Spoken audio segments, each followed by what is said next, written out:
এই দেখুন আজকে কি করলাম, তরমুজ এনেছে, এই তরমুজটাকে কেটে ফেললাম।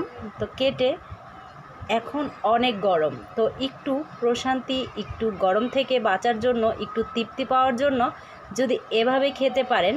আর আমি তরমুজের উপর গাছ লাগালাম, এত গরম, কারণ গাছপালা সবাই কেটে ফেলছে, তার জন্য এরকম তরমুজের উপর গাছ লাগিয়ে ভাবলাম দেখি একটু গাছের পাতা থেকে বাতাস আসে কি না।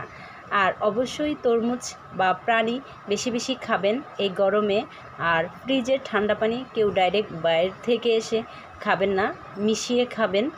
আর যদি আপনি ডাইরেক্ট পানি খান তাহলে কিন্তু আপনার গলা টলা এগুলো বসে যাবে গরম থেকেও, তখন আপনার আরও কষ্ট হবে। তো এই তো এভাবে তরমুজের উপর এটা ছিটিয়ে খেলে কিন্তু আসলেই স্বাদ লাগে।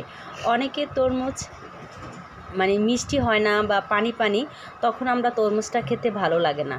তো একটু যদি এভাবে ছিটিয়ে দেন, একটু যদি এটা ছিটিয়ে দেন এই যে এভাবে, সেটা হতে পারে স্যালাইন অথবা লবণ।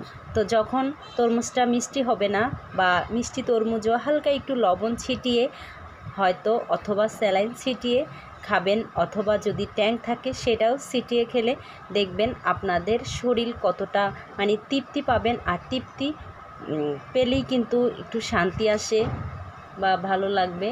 তো এজন্যই এই ভিডিওটা করা। সবাই খুব সাবধানে থাকবেন গরম থেকে।